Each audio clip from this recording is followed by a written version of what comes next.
যেমন আপনার মানে আপনার সাথে এর আগে মুফতি আমির হামজা নিয়ে অনেক আলাপ হয়েছে এই শোতে। মুফতি আমির হামজা কিন্তু আওয়ামী লীগের আমলে আওয়ামী লীগের প্রশংসা করে ওয়াজ শুরু করতেন। হ্যাঁ, ডিআইজি হাবিবুর রহমানের চেয়ে ভালো লোক নাকি উনি জীবন, ভালো পুলিশ অফিসার উনি দেখে নাই। একাধিক ওয়াজে আমি এটা শুনছি ওনার পাবেন, যাকে এখন আপনার আপনার এই যে হত্যাকাণ্ডের, জোলাই হত্যাকাণ্ডের জন্য যার বিচার এখন চলতেছে, তার চেয়ে ভালো মানুষ, তার চেয়ে সহি পুলিশ অফিসার উনি জীবনেও দেখেন নাই।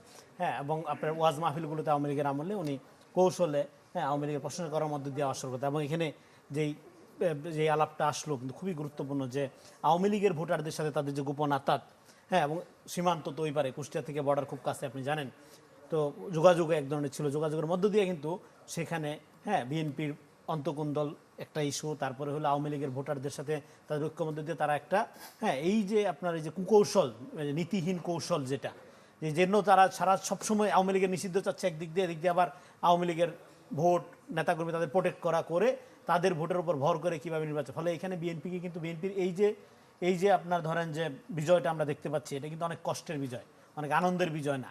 এখানে আওয়ামী লীগ, জামাত, জোট, দেশি বিদেশি শক্তি, এবং একটা গ্লোবাল রাইট উইংয়ের উত্থান আমরা দেখতে পাচ্ছি গ্লোবালি। এবং আপনি গ্লোবাল মিডিয়াতে বিজেপিপন্থী সাংবাদিকদের বিভিন্ন লেখা, আপনি আল জাজিরাতে 6 তারিখে কৃষ্ণনন্দী কলাম লিখছে, 9 তারিখে জামাতে আমিরের প্রোফাইল স্টোরি ছাপা হয়েছে।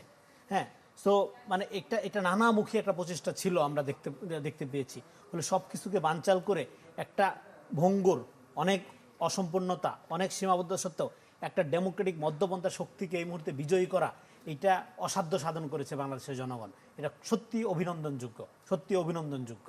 এবং যে সমস্ত আসনগুলোতে যে মুফতি আমির হামজা এবং আর যারা, যেগুলো বিএনপির শিওর মানে বিজয়, এখানে বিএনপি খুবই পরীক্ষিত এবং বিএনপির ভোট ব্যাংকের ব্যাপারে যাদের কোনো সন্দেহ নাই, এইসব জায়গায় যে জামাত বিজয় পেয়েছে, যে সেই বিজয়ে বেসিক্যালি জামাতের রাজনীতির প্রতি যে মানুষ আস্থা রেখে জামাতকে বিজয়ী করেছে সেটা মনে হচ্ছে না এই কথা শুনে অন্তত, বরং জামাতের কৌশলটা অনেক বেশি কাজ করেছে বা অনেক বেশি তাদেরকে সুবিধা দিয়েছে, তারা যেমনি হোক বিজয় পেয়েছে আর কি কৌশলের কারণে। তার মানে এইটাই যদি জামাত ধরে নেয়, এই কারণে জামাতের যে রাজনীতি সেইটার ব্যাপারে জনগণ পজিটিভ হয়ে গেছে এই বিপুল ভোটের কারণে, সেটা মনে হয় ঠিক হবে না, সেটা মনে হয় বলা যাবে না। একইভাবে বিএনপিও, এটা তার জোটগত বিজয়, শুধু এককভাবে বিএনপির প্রতি মানুষের এই রায়, এটা মনে করা বিএনপির জন্য ঠিক হবে না। ফলে আমরা যেন ওভার এস্টিমেট না করি এই ফলাফলকে দুই দল থেকে।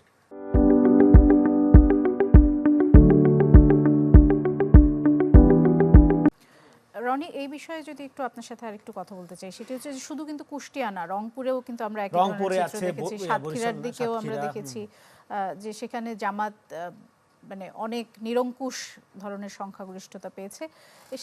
এই সাফল্য, এই যে জামায়াতের বিভিন্ন এক একটা জোনে দেখতে পাচ্ছি যে তারা অনেক বেশি, গোপালগঞ্জে জামাত খুব ভালো করেছে। গোপালগঞ্জ আওয়ামী লীগের ভোট ব্যাংক বা ভোট মানে আওয়ামী লীগের একটা মানে কি বলবো, এটাকে আপনি কিভাবে ব্যাখ্যা করবেন? এটা কি প্রতিটির আলাদা আলাদা কৌশল, নাকি আপনার মনে হয় যে, দেখেন আমি এটা শোতে আলোচনা করছিলাম, কিন্তু হাসিনার একটা সিদ্ধান্ত ছিল যে জামাতকে ক্ষমতায় আনো, জামাতকে তোমার সমর্থন, কিন্তু সব আওয়ামী লীগ এটা করেনি। যেটা এখানে এই যে কুষ্টিয়া মিরপুর উপজেলা, এখানে আমি বহুবার গেছি, আমি খুবই পরিচিত জনপদ আমার এটা, যেহেতু আমি সাংবাদিক। তো এখানে ধরেন আপনার আওয়ামী লীগের ভোট ভাগ হয়েছে, সব ভোট জামাত পাইছে তা না, বিএনপিও পাইছে। কিন্তু বিএনপি কোন অংশটা পাইছে?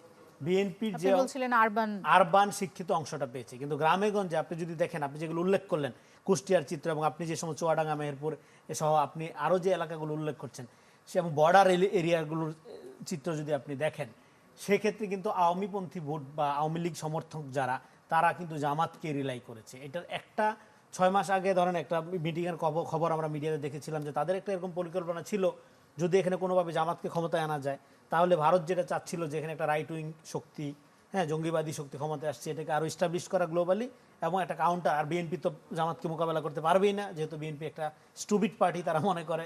তো ফলে তখন বিএনপি বাধ্য হবে আমাদের সাথে রাজনৈতিক ঐক্য করতে, এবং আমরা মিলে তখন একটা আন্দোলনের মধ্যে খুব দ্রুত রাজনীতিতে প্রাসঙ্গিক হতে পারবো, এরকম একটা প্ল্যানের কথা আমরা শুনেছিলাম। সেই প্ল্যানের আলোকে হয়তো অনেকে মনে করছে হ্যাঁ এটাই একটা। আর দ্বিতীয়, এটা এক নম্বর ফ্যাক্টর, মানে একমাত্র ফ্যাক্টর না, দ্বিতীয় ফ্যাক্টর আরেকটা হইতে পারে যে আওয়ামী লীগের লোককে প্রোটেক্ট করার ক্ষেত্রে জামাত অনেক বেশি দরদি ছিল, অনেক বেশি অ্যাক্টিভ ছিল। কারণ হলো তারা তো আওয়ামী লীগের ভিতরেই ছিল, ভিতরে থাকার কারণে তাদের মধ্যে একটা সম্পর্ক কিন্তু অটুট হয়ে গেছিল।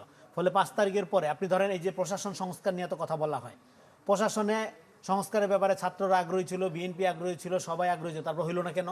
হলো কারণ গুপ্তভাবে তারা যে ছিল 5 তারিখের পরে আওয়ামী লীগের লোকজন মনে করছিল যে যেহেতু এতদিন আমরা তোমাদের আশ্রয় দিয়েছি জেনে বুঝে, তো এখন আমরা অসহায়, আমাদের আশ্রয় দাও। ফলে এটা তারাই প্রোটেক্ট করেছে। প্রোটেক্ট করার মধ্যে দিয়ে তারা ক্ষমতা, এই সরকারের মধ্যে কিন্তু একটা গুরুত্বপূর্ণ স্টেক হোল্ডার হয়ে উঠছিল, মানে ক্ষমতার ভর কেন্দ্র এক করতে তারাই নিয়ন্ত্রণ করতো, এরকম একটা ব্যাপার।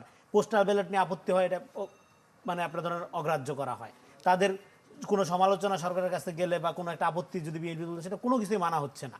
ফলে তারা সংখ্যা এত ছোট হওয়ার পরে ভোট তাদের ধরেন, হ্যাঁ, মানে নির্বাচনের আগে যেটা বলা হচ্ছিল যে 5%, 10% বা 15%, কিন্তু তারা ক্ষমতার এত গুরুত্বপূর্ণ স্টেক হোল্ডার হয়ে উঠছিল কিভাবে, গুপ্ত অবস্থায় থেকে। হ্যাঁ, তাদের এটা ক্যাডার ভিত্তিক রাজনীতি, এটা নাকি তাদের কৌশল। সো এই যে কৌশলী রাজনীতি, এটার কারণে তারা অলরেডি আওয়ামী লীগের সাথে অ্যাটাচ ছিল, যে কারণে আওয়ামী লীগের সাথে তাদের আস্থার সম্পর্ক বিএনপির চেয়ে অনেক বেশি ছিল।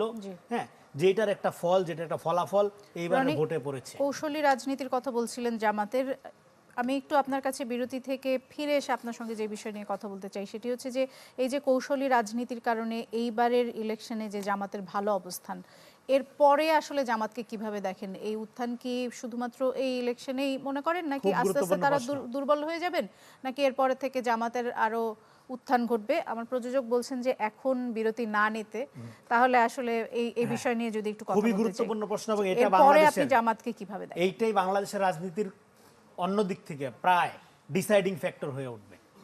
বিএনপি একটা লিবারাল ডেমোক্রেটিক পার্টি, বিএনপির মধ্যে অনেক গ্যাপ, অনেক স্পেস, অনেক দুর্বলতা আছে। ফলে আগামী দিনে সরকার চালাইতে যে বিএনপি কতখানি ভালো সরকার চালাবে এই শঙ্কা রয়ে গেছে, এই শঙ্কা আছে। কিন্তু বিএনপি ফ্যাসিস্ট হবে না আর যাই হোক, কারণ এটা তার রাজনীতি অ্যালাউ করে না। জনগণ তার বিরুদ্ধে রুখে দাঁড়াইলে তাকে ব্যাকফুটে যাইতে হবে।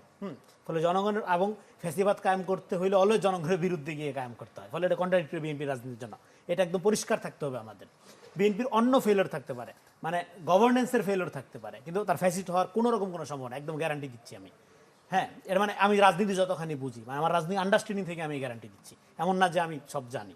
তো আপনি যেটা বললেন, দেখেন 5 তারিখের পরে সবচেয়ে বেশি সংকটে বিপদে পড়ছে যে রাজনীতিটা, সেটা হলো one dimensional party, one dimensional আপনার ব্যক্তি মতাদর্শ। সেইটা ক্যাডার ভিত্তিক রাজনীতি, মতাদর্শপন্থী রাজনীতি, ইডিওসেন্ট্রিক পলিটিক্স বলে যেটাকে ইংরেজিতে, সেইটা সবচেয়ে বেশি সংকটে পড়ছে। এবং জামাত এই ধরনের রাজনীতি করে, এটা ক্যাডার ভিত্তিক রাজনীতি করে।